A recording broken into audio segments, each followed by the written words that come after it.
নমস্কার বন্ধুরা, আমার ইউটিউব চ্যানেলে সকলকে স্বাগত জানাই। আজকে আমি হাতে মস্তিষ্ক রেখা এই সম্পর্কে আলোচনা করব। দেখুন, হাতে এই যে রেখাটি আছে, এই রেখাটি হলো মস্তিষ্ক রেখা। এই রেখাটি থেকে কোনো জাতক কীরকম বুদ্ধিমান হবে, তার বিচার বিবেচনা, সিদ্ধান্ত নেওয়ার ক্ষমতা, এগুলো আমরা বুঝতে পারি। দেখুন, মস্তিষ্ক রেখাটি সাধারণত হাতের এই জায়গা থেকে এইভাবে বেরিয়ে যায়।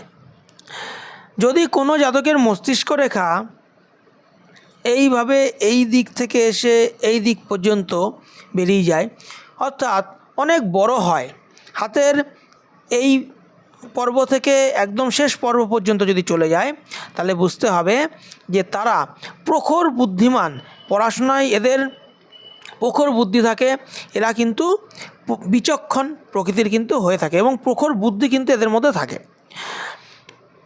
যাদের হৃদয় রেখা মস্তিষ্ক রেখা এইভাবে সামান্য ছোট, খুব বেশি বড় হয় না, তাদের কিন্তু বুঝতে হবে এদের মস্তিষ্কের কার্যক্ষমতা কিন্তু কম।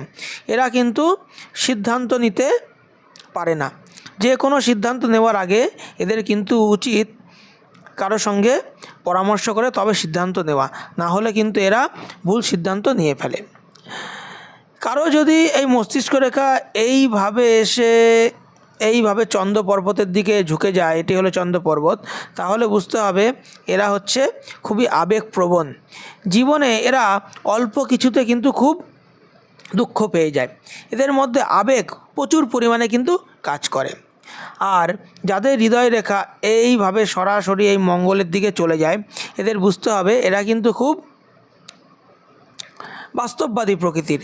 এরা কিন্তু বাস্তবকে মেনে নিয়ে চলতে পছন্দ করে। এদের মধ্যে আবেগের কোনো স্থান নেই। সাধারণত এই প্রকৃতির যারা জাতক আছে, তারা কিন্তু সায়েন্স নিয়ে কিন্তু পড়ার কিন্তু অনেকটা সম্ভাবনা কিন্তু এদের মধ্যে থাকে। আমি বলছি না যে সব ক্ষেত্রেই সায়েন্স নিয়ে পড়ে, মোদ্দা কথা এদের মধ্যে কিন্তু খুব বাস্তববোধ কাজ করে, এদের মধ্যে আবেগের কোনো স্থান পায় না। আর যদি কোনো জাতকের এই রেখা এইভাবে গিয়ে এই নিচের দিকে চলে যায় এবং এইখান থেকে এরমভাবে দুটো শাখা গঠন করে, এদের মধ্যে বাস্তব এবং আবেগ এই দুটোর সংমিশ্রণ কিন্তু আমরা দেখতে পাই। এরা কিন্তু বড় মাপের লেখক হতে পারে, এরা কল্পনা করতে পছন্দ করে, এরা কিন্তু খুব কল্পনাপ্রিয় হয় এবং এরা কিন্তু কবিতা লিখতে পছন্দ করে। এইসব জাতক কিন্তু এই প্রকৃতির কিন্তু হয়ে থাকে।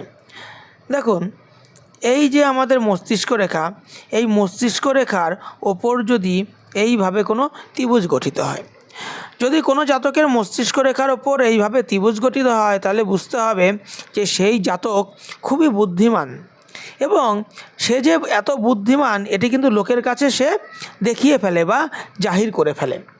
যদি কোনো জাতকের যদি এই মস্তিষ্ক রেখার এই নিচের দিকে যদি এইভাবে যদি কোনো ত্রিভুজ গঠিত হয়, তাহলে এরা বুদ্ধিমান হয়, কিন্তু তাদের বুদ্ধির প্রকাশটা সাধারণ লোকের মাঝে কিন্তু এরা করে না। এরা যে বুদ্ধিমান এটি কাউকে প্রকাশ করে না। অনেকের হৃদয় রেখা দেখবেন এইভাবে চলতে চলতে হঠাৎ করে বেঁকে এইভাবে নিচের দিকে চলে যায়। যে জায়গাটি থেকে হৃদয় রেখাটি হঠাৎ করে স্থানচ্যুত হয় বা বেঁকে যায়, সেই বয়সে কিন্তু কোনো রকম কিন্তু ব্যবসা বাণিজ্যের পরিবর্তন বা বিপরীতধর্মী কাজ বলতে পারুন। ধরুন, অনেকে ধরুন এই রেখাটি যদি হয়, এখান থেকে দেখুন হট করে নিচে নেমে গেছে। এমন হতে পারে যে এই জাতক এই বয়স পর্যন্ত সায়েন্স নিয়ে পড়ার পর তার আর ভালো লাগছে না, এখান থেকে সে আর্টস নিয়ে পড়া শুরু করলো। বা এখান থেকে এই জাতক দেখো একটা বিজনেস করতে করতে হঠাৎ করে এখান থেকে অন্য একটা বিজনেস শুরু করে ফেললো।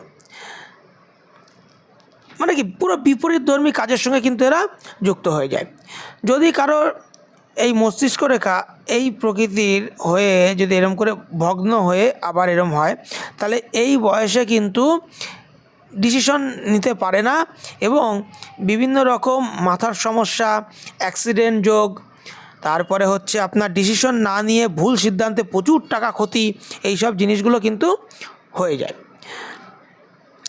যদি এই রেখার সঙ্গে এখান থেকে কোনো এই যে আমাদের আয়ু রেখা, এই আয়ু রেখাকে ছেদ করে যদি কোনো রেখা যদি এইভাবে এসে যদি ছেদ করে যায়, তাহলে কিন্তু যে বয়সে এই রেখা এই রাহু রেখা এইভাবে কেটে যায়, সেই বয়সে কিন্তু সেই সময় কিন্তু অ্যাক্সিডেন্টের যোগ এবং অ্যাক্সিডেন্ট করে মাথায় আঘাত এই জিনিসগুলো কিন্তু নির্দেশ করে।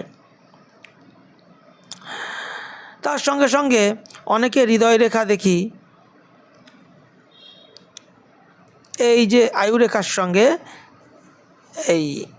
আমি বারবার হৃদয় রেখা বলছি, মস্তিষ্ক রেখা, মাফ করবেন, এটা মস্তিষ্ক রেখা। এটি হলো হৃদয় রেখা, এটি মস্তিষ্ক রেখা। এখান থেকে আয়ু রেখার সঙ্গে যদি মস্তিষ্ক রেখা যদি এইভাবে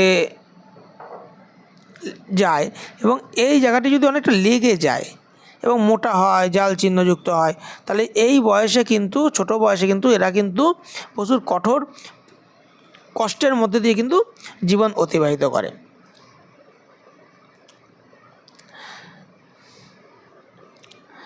দেখুন, আবার এই হৃদয় রেখার সঙ্গে এই আমাদের ভাগ্য রেখা, এই রেখা দিয়ে যদি এখানে যদি কোনো ত্রিভুজ গঠিত করে, এটাকে বলে মানি ট্রায়াঙ্গেল, তাহলে এই ক্ষেত্রে কিন্তু এদের কিন্তু প্রচুর পরিমাণ কিন্তু অর্থ এরা কিন্তু সঞ্চয় করতে পারে।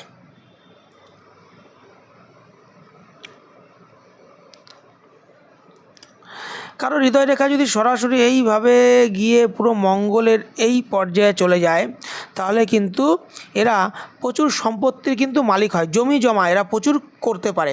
কিন্তু তার সঙ্গে সঙ্গে যদি মঙ্গলের ক্ষেত্র যদি খারাপ হয়, মঙ্গলের ক্ষেত্রে যদি কোনো ক্রস চিহ্ন থাকে, তাহলে কিন্তু এরা বিভিন্ন রকম কোর্ট কাচারি ঝামেলা এইসবের মধ্যেও কিন্তু জড়িয়ে পড়ে। হৃদয় রেখাকে বিশ্লেষণ আরও অনেকভাবে করা যায়, যদিও ভিডিওটি বড় হয়ে যায়, আমি পরবর্তীতে আরও বিস্তারিত আলোচনা করব। যদি আপনাদের আমার এই চ্যানেলটিকে ভালো লাগে, তাহলে অবশ্যই চ্যানেলটিকে সাবস্ক্রাইব করবেন এবং আমাকে একটু সাহায্য করবেন। ধন্যবাদ।